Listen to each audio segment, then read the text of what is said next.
So welcome to everyone. I know that there will still be people coming in and I will just admit them. My name is Rebecca Jones with Dysart Jones, and Jane Dysart is here.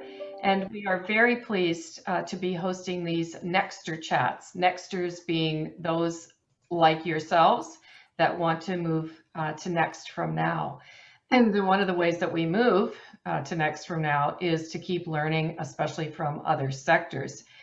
So we were particularly delighted that Brian and Stephen would talk with us about what's happening in entertainment and technology sectors and help us do a little bit of interpretation about what that means. This is, of course, being recorded. Everything is put up on Dysart Jones afterwards, both as a podcast and as a recording. And there's also a Nexter channel on YouTube that you can subscribe to. And our new things will be up there. So let me introduce these two. I will put them on Spotlight. There we go, so you can see them. Add Spotlight. There we go. So we have, of course, Stephen Abram, who is head of Lighthouse Consulting. He has many years of experience in publishing, in electronic vendors for the library sector, and of course most recently with the Federation of Public Libraries for Ontario, doing a fabulous job in terms of advocacy and getting the data in place. But the thing about Stephen, we've known Stephen, I met him in library school. I think it was 1995, is that right, Stephen? Never mind. Anyway, that he's always looked at entertainment and other sectors to see what's coming down the pipe for us in libraries. And then a number of years ago, we met Brian Pichman, and Brian is both the strategic director for the Evolve project. The Evolve project, do have a look at it. I will put the link in the chat for you, because it's a collaborative project to change people's perceptions of libraries, to particularly change corporate and for-profit vendor perceptions of libraries. And in his spare time, he is also in charge of personal technology for Collegius Education, which of course is a huge organization in the States for the academic, for the higher ed sector. Did I miss anything there? So I want to stop talking and I want to get them talking. So this is very interactive. Any questions that you have, please put in the chat or put your hand up and we will interrupt. Stephen's going to start off with an overview of looking at trends, and but we all know that we can interject and ask Stephen what he really means by something. So Stephen, get us started. Thanks, Beck. I love these Let's Talk sessions. I attend all of them. I always learn something.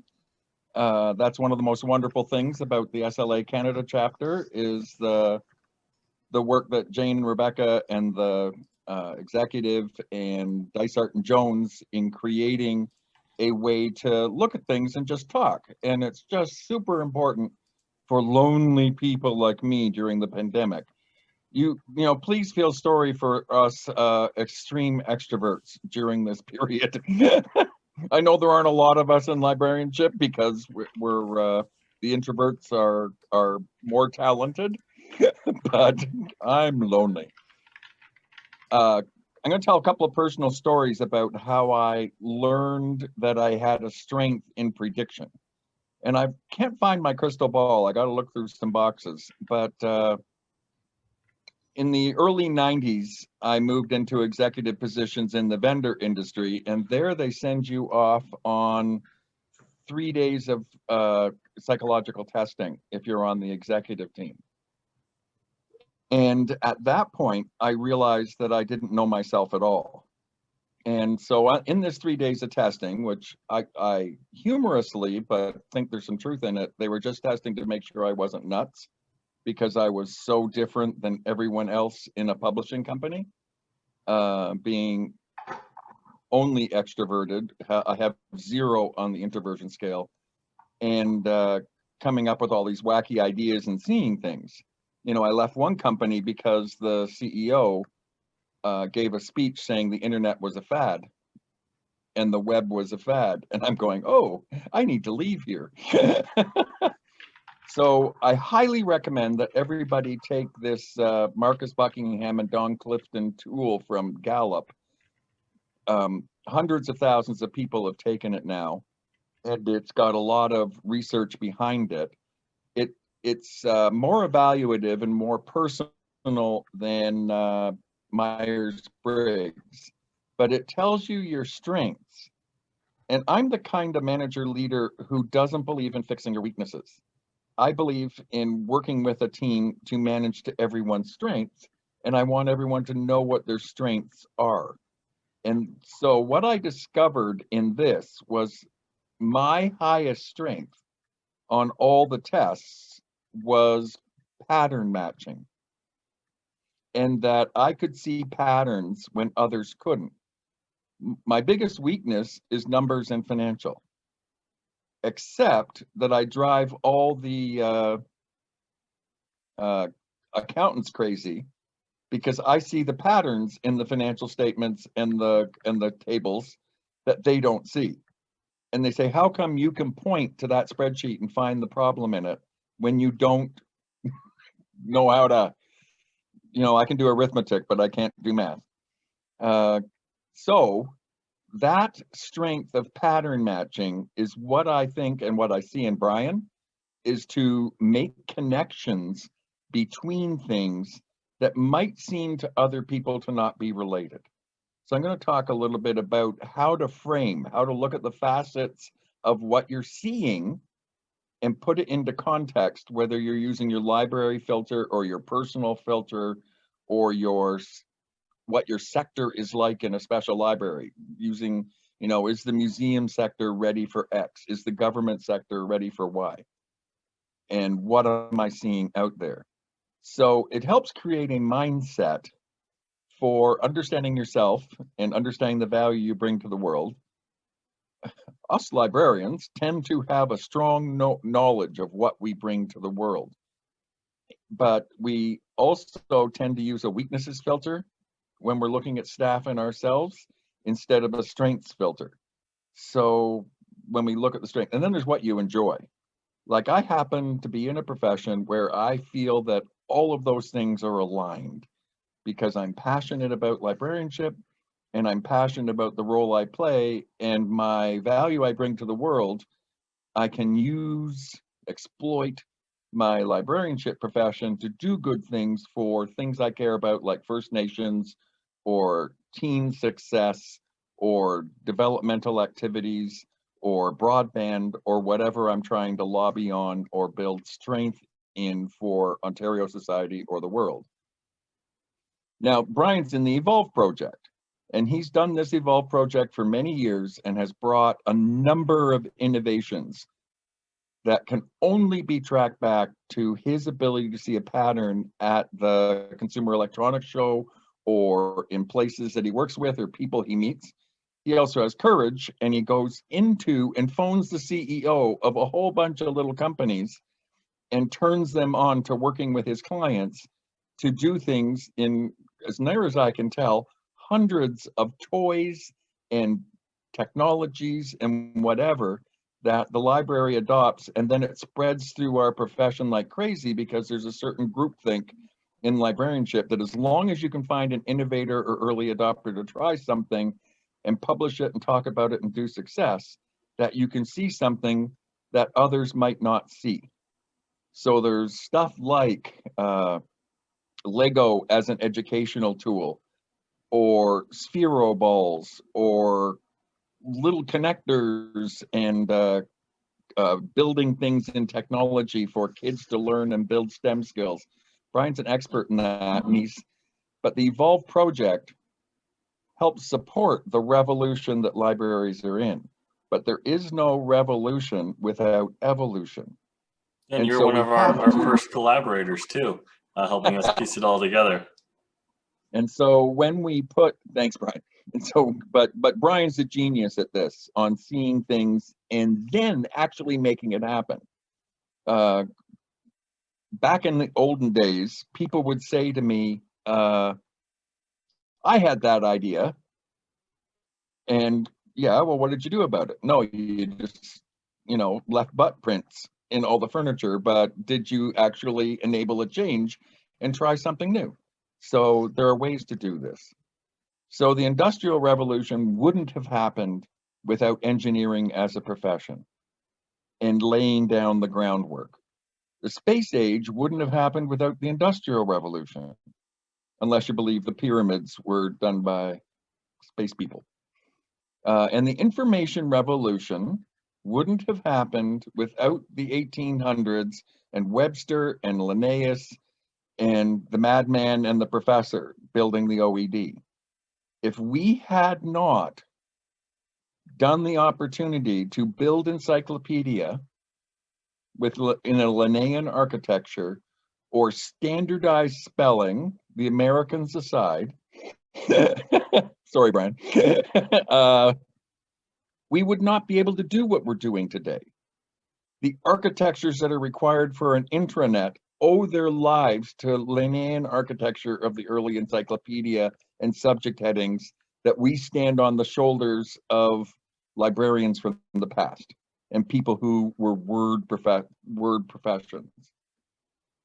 So when you look at a pattern, you're seeing, okay, what pattern is emerging out of this? And patterns don't tend to be lineal. They tend to be disruptive.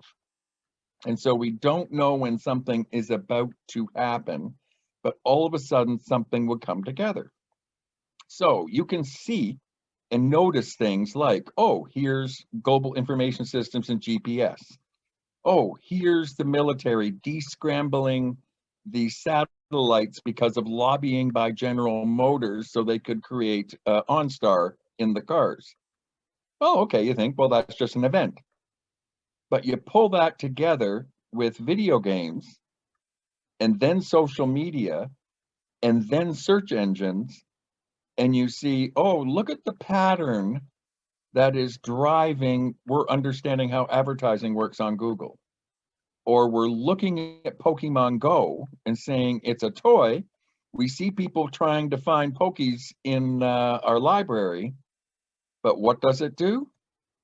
It creates a fundamental human condition where people have learned how to integrate GIS, finding, using gaming, thinking it's fun, and all of a sudden they have a skill. And they will be able to drive their cars better, navigate through an exhibit hall because the app, I'm sure Boopsy will get this eventually, will tell you how to find that booth or the Boopsy booth to move that along. So pattern recognition is fundamental to the skill of noticing and connecting the dots. Patterns can be random. And in fact, all patterns start out as random. You can look up the sky and it looks like random stars, but they're not. They're governed by the physics of the universe. And we know some of those physics. We're still learning, but astrophysics is an interesting field to look at patterns. They can be lateral, where we can look at things laterally and say, I just don't see the connection between GIS and gaming and toys and driving my car. Then all of a sudden it comes together. They can be longitudinal, so we can say, oh, this pattern is growing, and what does it really mean? They can be socioeconomic, so we can look at, think of things like mobile phones were expensive, and now the strongest adoption on mobile phones is in people who are poor, because it's the best choice to make when you need to participate in a society with broadband and phone and TV and streaming media and the web. So if you can only afford one device, a smartphone is the smartest choice you can make.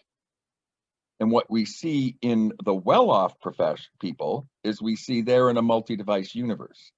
So they have 2 or 3 gaming systems and an iPad and a Kobo reader and laptops and smartphones. And so we see when we're looking at our communities that the patterns we're seeing, and Aaron Schmidt and various other people taught this to me. When we started seeing the tools come out to be able to pour any website into any device with no further programming, that fundamentally shifted our ability to do things. So when I look at a library website now, I know that it owes its past to websites of the past that ruggedized this, because you needed to have phones and iPads in the field in military situations, and they needed to create that. They invested the billions of dollars in development, and then we benefit from that when it became affordable to everybody.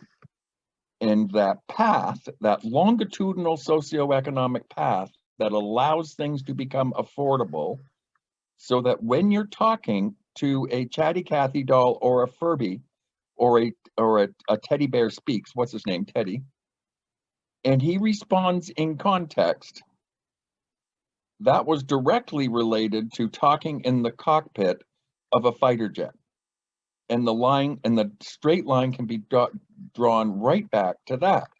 So when we see things that we think are frivolous or things that are important that come out of the people who are differently abled community, speech recognition, or people who have shaky hands and have trouble with keyboards, and that fundamentally shifts and everybody benefits from it. So when I can send a text by talking to my phone, yes, that started with massive investments from the disabled community and in the cockpit of fighter jets, because you don't want them typing on a keyboard when they're flying. That changes the game. And that game changes how we work with our users so that we can work with more users more intelligently with fewer barriers. And that's why they're disruptive. And so sometimes the patterns are clear. That probably means you're a late adopter if you're trying to adopt when the pattern's clear. And you have a huge learning curve. You benefit from everybody else's learning. It's easier to learn, but you aren't aware of all the things you can do when you become an early adopter or an innovator and play early. And play is important. So you can know what your limits are if I ask you what color is the sky. And I can do this exercise, but we don't have a lot of time today. But inevitably, when I ask this in large groups, they say blue. Well, when I look out my window today, the sky is gray, but people say blue. And then I say, what color is it at night? What color is it at sunset? What color is it before a tornado hits? The sky can be any color. It's not just blue. And if we don't expand our mind to understand that our initial reaction is very different than the fulsome reaction of looking at a situation broadly. And the metaphor of what color is the sky helps us understand, like if we could only come to blue and we couldn't come up with an instance where the sky can be any color known to mankind, then we have limits on our thinking. And this exercise helps you understand where you need to broaden your scenario thinking to what are the potentials of change here and what could happen. And then understand that when we're doing this kind of stuff, that it can't always be through a negative lens. Librarians are strong critical thinkers, and critical thinking is what we want, not criticism. Some of our colleagues engage in criticism and think they're doing critical thinking. They think they're thinking the problem through, and all they're doing is destroying progress unless they can do the critical thinking, see the problem, and then find a solution or a good reason for how do you overcome a barrier. And then the other thing is some people start phrases with, I can't imagine what that would be like. I never say that phrase. And it's certainly not a phrase you want to say when you're applying for a job. It shows that no one can't imagine. Everyone is creative. And So when you're imagining, you're trying to work on the open-minded framework. So when you're walking through an exhibit hall at SLA, whether it's virtual or at computers and libraries or internet librarian, you're looking for what's different, what's changed. So when we have conversations in the bar afterwards saying, I don't see any of these vendors here. Well, that probably means they're at the end of their life or they're fully saturated. You want to go to the vendors you've never heard about or the ones that are your key partners and knowing what they changed. So when you're looking in an exhibit hall, you're open-minded, not closed-minded, and you're looking at these vendors have seen more situations like mine than I ever had. When I talked to any sales rep, they saw like 1,000 libraries in the last year, and I don't know many librarians who have. And those librarians have a mindset that vendors are evil, are limiting their ability to actually be open-minded and learn. And that's not good. Great. So I learned from my good friend, long-term friend, because we don't say old friends anymore, Jane Dysart, one of her favorite things that she noticed once, and I think it might have been this person as a keynote speaker, who talked about the art of noticing. And so that's what we're trying to encourage you to do here is what are you noticing? What aren't you noticing? So if you look at a business card, it's hard to know what you're not noticing. But how many business cards have a fax number on them anymore? And so you sit there and say, oh, look, it's disappearing. Why is it disappearing? Because people are scanning and emailing documents. And maybe our systems are off because we don't accept digital signatures because we're locked in the 70s. So how do we adapt? I've responded to a bunch of RFPs lately. 4 of them adapted to the COVID crisis and accepted, emailed, web submitted proposals. And one of them insisted on 5 copies in a cover couriered to them. And I'm going, you know, what planet are you on? You're creating overhead, you're costing the entire industry money, and then you're doing it wrong. So it's so interesting. So imagine first and then assess.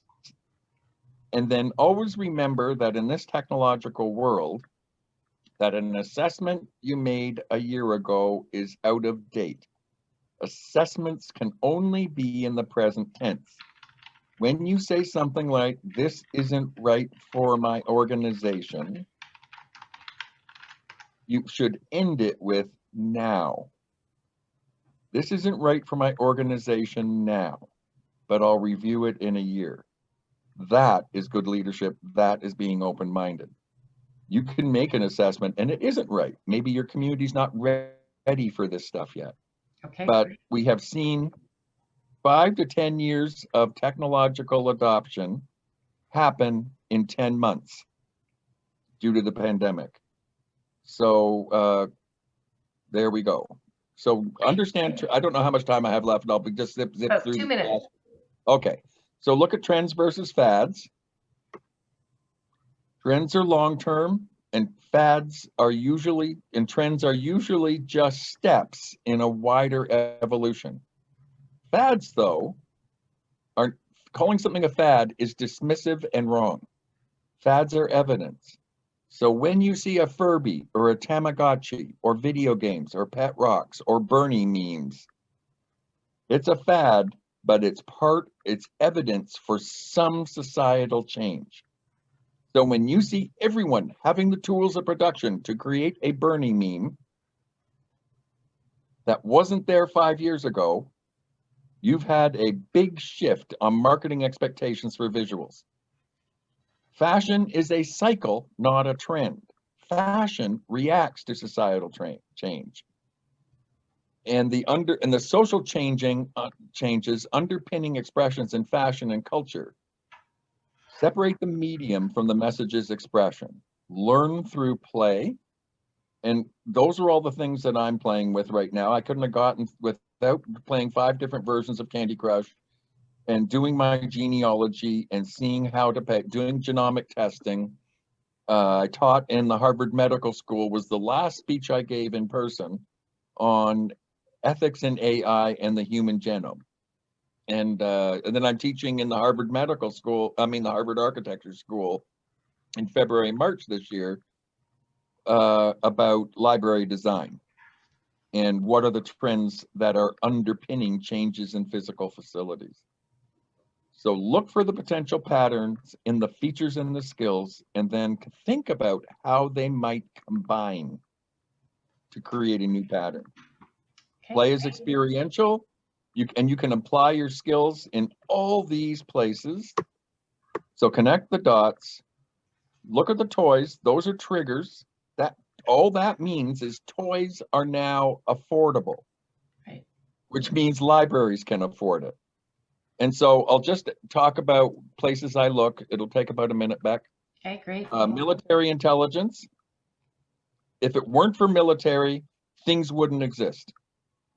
We wouldn't have Microsoft Flight Simulator unless the Air Force put $1 billion in building that, because that's how they train their employees. And they do all major stuff. We wouldn't have a whole bunch of stuff in this non-PC thing without porn and dating sites. That huge market brought the price down in a lot of areas. And then these are the things I'm noticing now. You can look at the slides later. And so the actions you can take are do your strengths finder, develop your eye, notice. And then remember the adoption curve and personas, because I've been way too ahead of the curve on a number of things. I built my first online dashboard of library performance 20 years ago. And only now are they starting to do dashboards properly. So you can be ahead of the curve too far. I've got story after story to talk about that.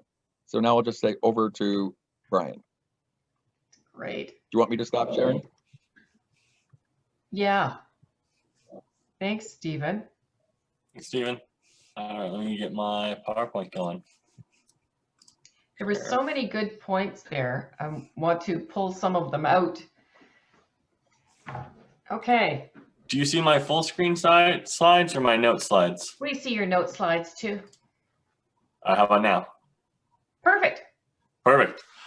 So today I'm going to talk about some of the tech trends, where those tech trends, let me move my Zoom cameras over here, where the tech trends kind of coincide with what Stephen was talking about. And so I want you all to have that lens of where things are intersecting and overlap. I'll point some of them out as well as we go through it. So CES went completely virtual this year, which made it I would have thought, a lot easier. I just want to make sure that everybody knows what CES is, which is the Consumer Electronics Show. Yep.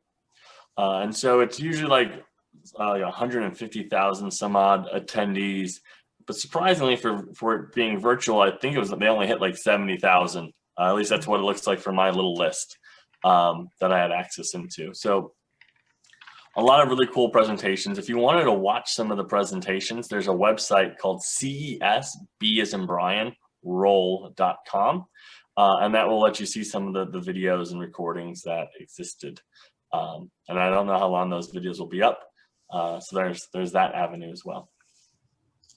So one of the obvious big trends for CES this year was the use of AI, and that use of AI also pigtailed into health awareness as well. And I'll talk a little bit about that. But there's some pretty cool AI technologies that are being developed. Most of it is video driven, so I will show 2 examples of some really neat AI video chat service that you can overlay like a Zoom call and get more tangible information about the people that are attending it. And then for giggles, if you want to make a scary cat just by drawing, there's the link down there, and you can draw a cat, and then an AI will then convert that into a kitty, maybe. One of the other big trends that came up through CES was the bigger adoption of VR and AR, especially towards senior care. And so given the situation in the world where seniors are no longer as connected to their families as they would like to be, a lot of companies stepped up and built technology to fix that. So Rendeavor was probably the most impressive of that suite, where they make headsets where an entire community of folks can all join and go on a tour together safely, but in a VR environment, they can tour Rome together. And then there's a narrator or a moderator that will then give them the guide that they need to, explore Rome. And then Virtue Italy, you can see displays in museums in Italy. And then, as with COVID impacting the world, a lot of companies created new pieces of software or technology for contact tracing. And so little devices that you can clip on your pants that tells you, if you were in contact with someone that may or may not be sick, where you went throughout the day, and then log that and translate that if you ran into anyone that identified as being sick.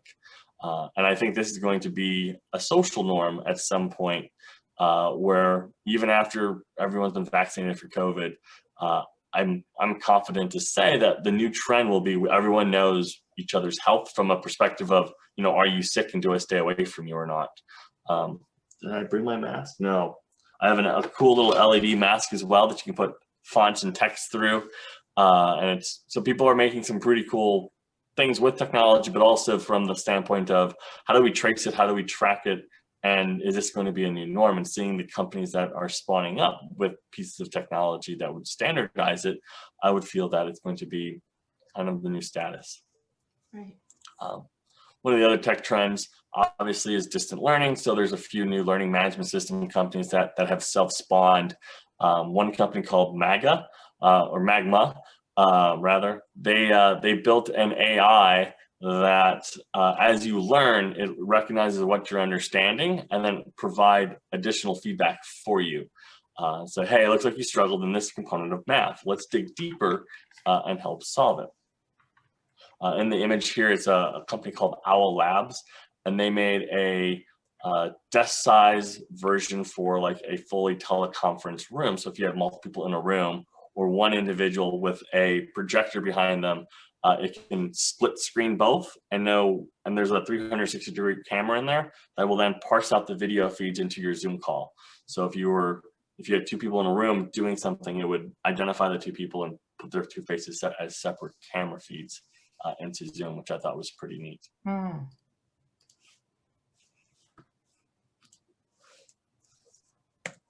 Oops, come on. Next slide.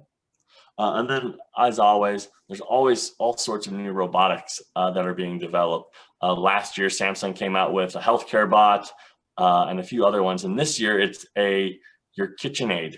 So the robot here can not only do dishes, it can set tables for you and place settings. And so if you were looking for, some modern conveniences, I think for the low price of like $30,000, you can get one or two of these, which is, send one my way.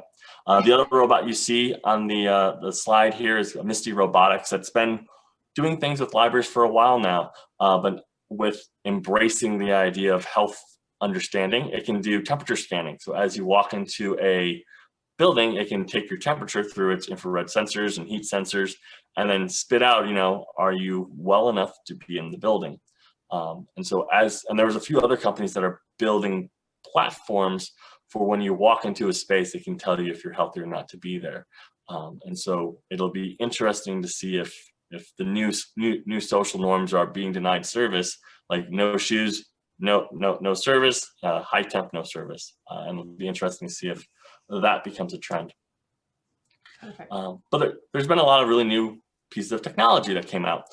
So this image here is this little adorable robot with an AI component called Luca.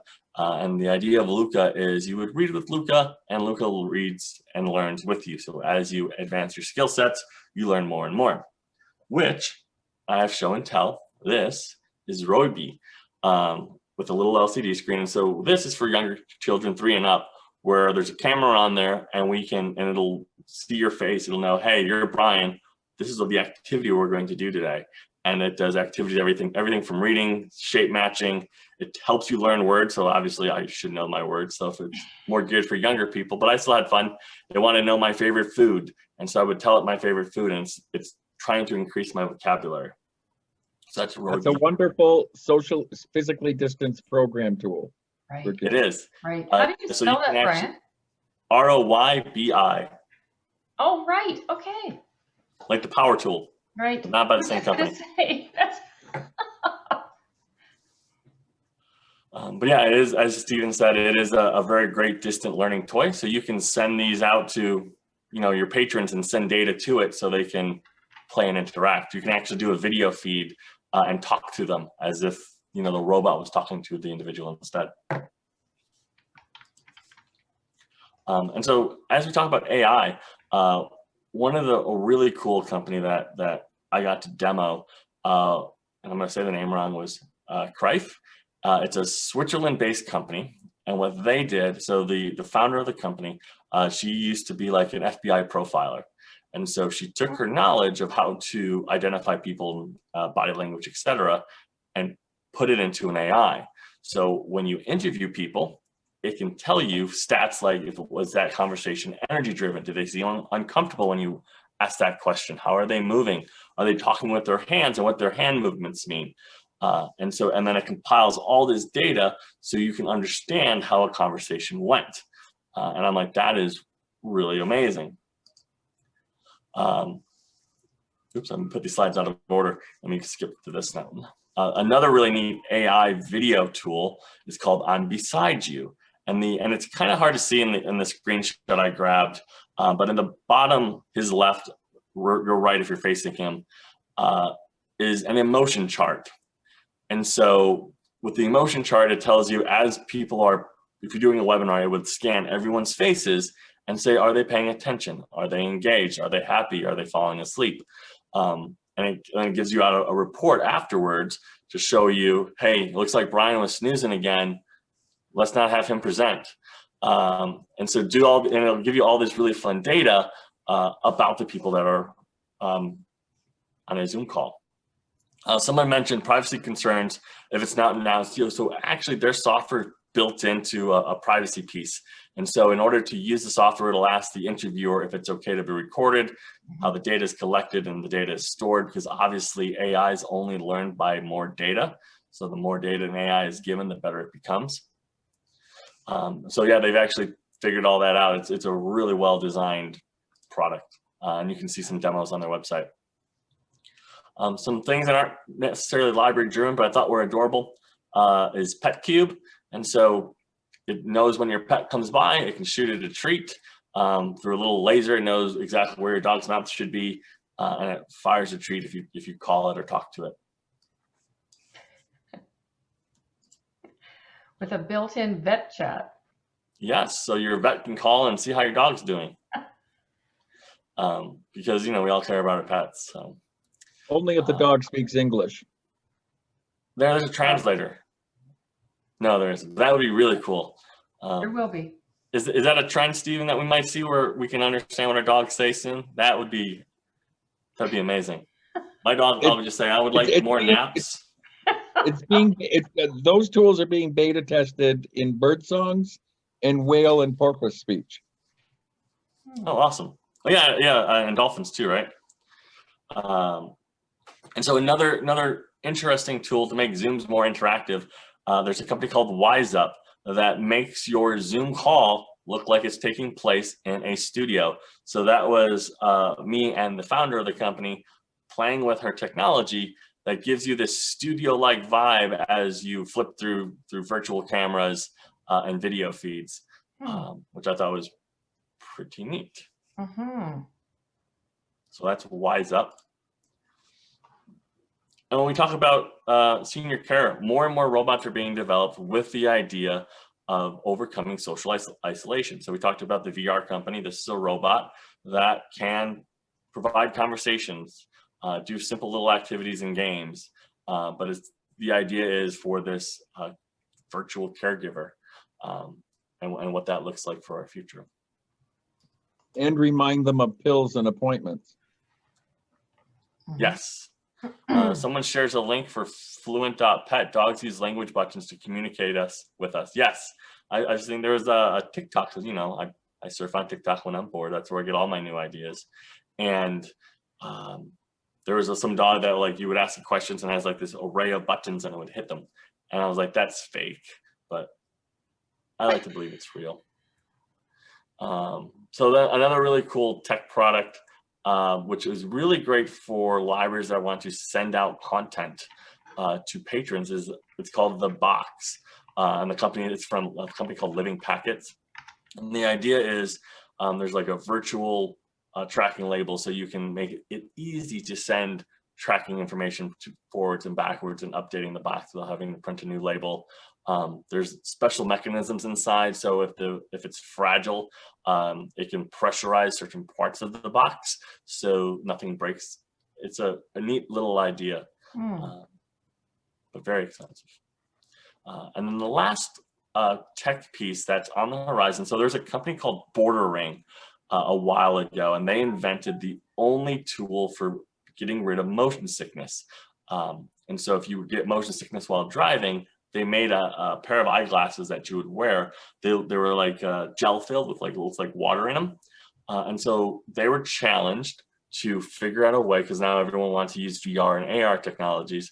How do you fix motion sickness with VR? And they figured it out. And so there's this little component here that when you mount it into your VR headsets, you will not have motion sickness while using it. And right now they've only built it for the HTC Vive and Vive Pro, but they're actively working on Oculus as well. And so I thought that was pretty neat. Nice little value add, saving, you know, getting more people to use the technology that exists. And as Stephen says, you know, get rid of some of those people that are just critically saying things or being critics and not, you know, figuring out a way to use it. So for a poll, I've never done this before, so this is going to be our first go at. Okay. So if you use your cell phone, and I don't know if this will work. I was playing with it the other day. If you go to swiftpolling.com, it will ask you to enter a code in. And the code is 21481. Polling.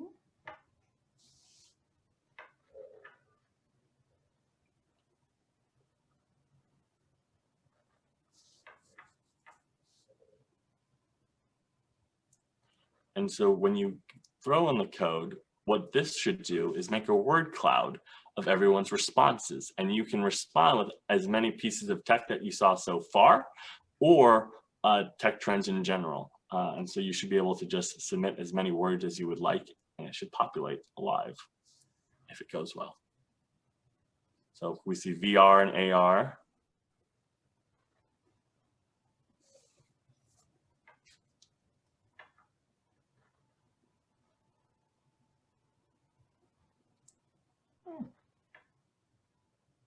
Home robotics.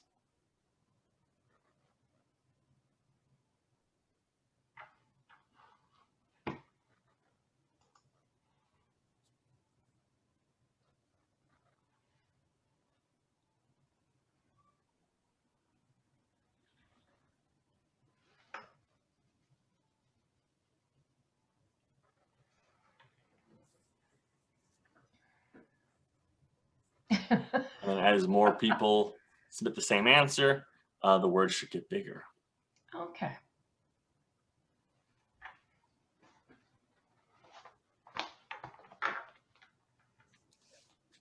So, and I think I can share the results as well. So if you're watching the recording, I'll see what kind of link gets generated after all this, and we can include the result link, which will be pretty neat, and keep it as an ongoing word cloud. So I got a couple more slides to go. Great. So we can continue. There's one more poll, so if you still want to play, you still can.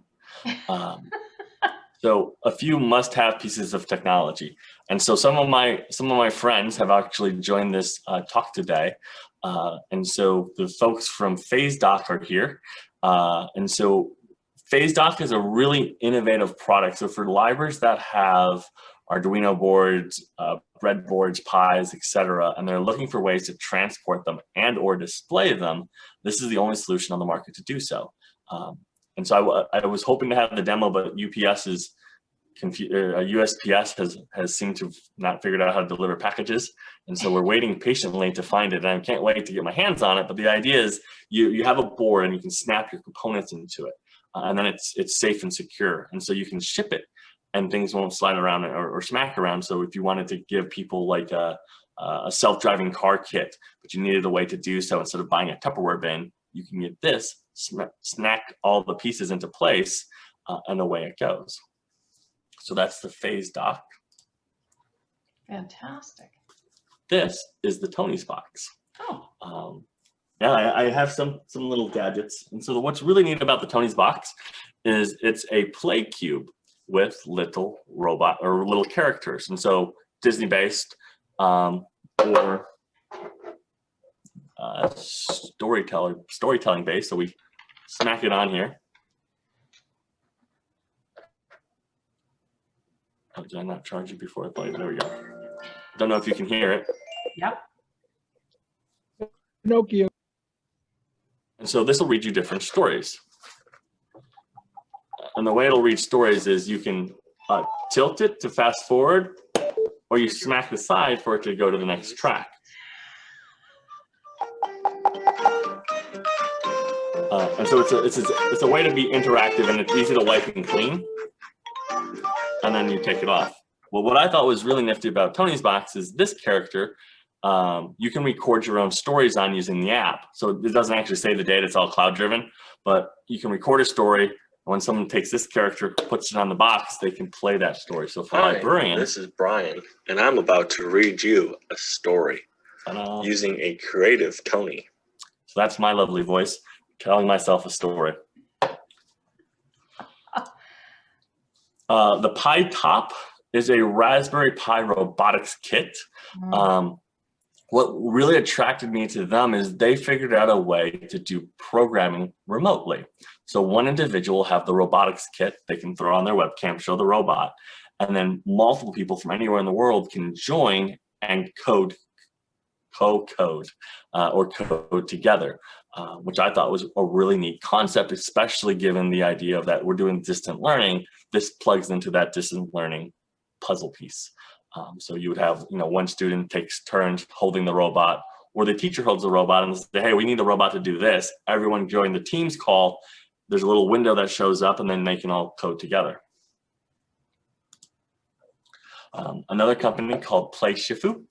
They've been out for a while. Their first product was a globe where you use your smartphone and you hold your smartphone over the globe, and it would tell you certain points of interest. Well, Play Shifu, what they have now built is an iPad game where you place physical pieces like a mirror and learn how mirrors and prisms work. And as you rotate the mirror, you can diffract light into different colors. The Finch 2.0. For those that had the original Finch, used to be plugged into a cord. What this will allow you to do is play wirelessly.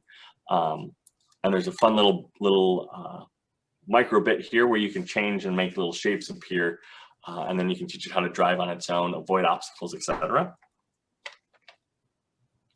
And the last fun piece of tech that I've been getting to experiment with, it's a company based, I believe, in Toronto, so up in your neck of the woods, Stephen and Jane and Rebecca, is the Gridley Games Steam Kits. And what they've put together is simple little kits and activities that you can do from a virtual environment as well. So you get the kit, you figure out how to split it up amongst your patrons or your users, and then you send it out, and then you hop on a Zoom call, and everyone does the activities together. There are a couple libraries using them. I could get you a list if you would like to ask, but I also have a bin of them too if you wanted to play. If you want to use the phase dock to get the bin. Yes, put it all together. I'll just point out that we've done ARCs, advanced review copies of books, for years in our commitment to write a review or suggest it for collections and stuff. What Brian does is take that concept, that pattern, and move it into, he says to his people, he says, I have 10, 15, 20 librarians who are innovators, who talk about this stuff, who will try it for you. And I promise you, with some examples of what I've done in the past, that I can make this show up in libraries and they can start talking about it. And when I put my Brian Pichman Good Housekeeping seal of approval on it, they will try it, and 95% of the time, it works in many of the libraries that I choose to do it with. So it's like an advanced review copy to keep things changing up on top of your basic infrastructure of lino cutters and 3D printers and skill saws. Right. Exactly. And I always encourage people that, you know, I don't have to be the only person doing it. I always say, if there's somebody in your community doing something really neat and interactive, but you don't know how to put it in your library, simply ask. And most CEOs of companies or members of smaller startup companies and even bigger ones will jump at the bit to work with libraries, because it makes basic business sense. Like, hey, we want to do a library as a showroom, which is an idea that I stole from Stephen a long time ago, where libraries can showcase a piece of product or a piece of technology, and that product usually sells really well because they're having free marketing out of the library ecosystem. Right. So I showed you a couple different library-driven tech gadgets. And so same process as before, same code. Go ahead and go over to that website. Oop, let me hit start. All right. So now that the web page should have refreshed to have a new game. Great. Well, I just want them all. Then select them all. I think you can choose up to 5, maybe. I'm not sure what I chose.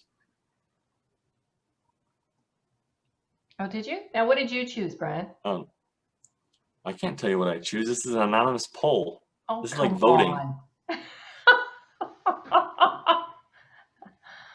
But I'm interested in your perspective. I should tell people that haven't been to computers and libraries, or internet librarian, that one of the things Brian always does is he leads a gadgets night. And again, a brainchild of Jane Dysart, who's always looking at how do we put pieces together. And that room will be packed with librarians trying out various types of gadgets and seeing what they do and talking about what the implications are for their operations, for their programs, just for them. I think that, is it Tony's box? Tony's box, right? Yes, I want it. That is huge. And let's hope that there's some multicultural characters. I believe there is, yes. Excellent, excellent. And I think that has huge implications for libraries and also for grandparents, yes. And I think one of the interesting things about Games and Gadgets Night, because I go to every one of them, is sorry, the ability to play. But we can track back to the first one Brian did. It might be almost 10 years ago now. Yeah, I think so. Where a lot of the things that people thought were nuts back then are just normal in library makerspaces now. Yes. And as we know, the research shows that library books in print and as ebooks generate new sales for people through bookstores. So we've got all that research.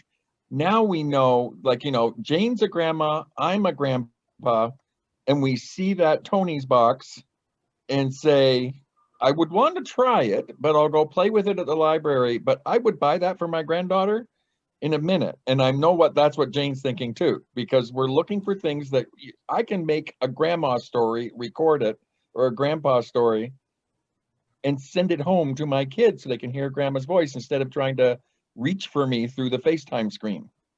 Right. And just another note about the Games and Gadgets is our computers and libraries coming up March the 23rd to the 25th. Brian and I and Todd Colgrove and Chad Marin are working on how we're going to do it virtually this year. And there's going to be a bunch of VR included. And I think, you know, we'll be certainly doing some more of this show and tell Brian, because I think it needs to be more widespread too. But other ideas we're welcome to, but we hope you join us in March. Brian, can you stop Definitely. sharing? I can. Thank you. We only have 5 minutes left. And so I Good want heavens. to, I know. I'm removing the spotlight so that we can see everyone. There we are. Okay. So tell me, thumbs up. Did you get one thing you want to look at that you didn't know about? Yeah, no, nothing? Oh, come on, just exercise your thumbs. Did you hear about something that you had never thought about? I think that's, for me, in looking at, I'm really fascinated on where streaming is going and what the implications are of that for any public or education-based organization, which is, of course, what libraries are. And somebody just put in the chat here, yeah, the Tony's box, so cool. Also the Crife, would love to know what my own body language is saying when I'm presenting. Oh God, help me. I think that just takes me back to the porn entertainment. But anyway,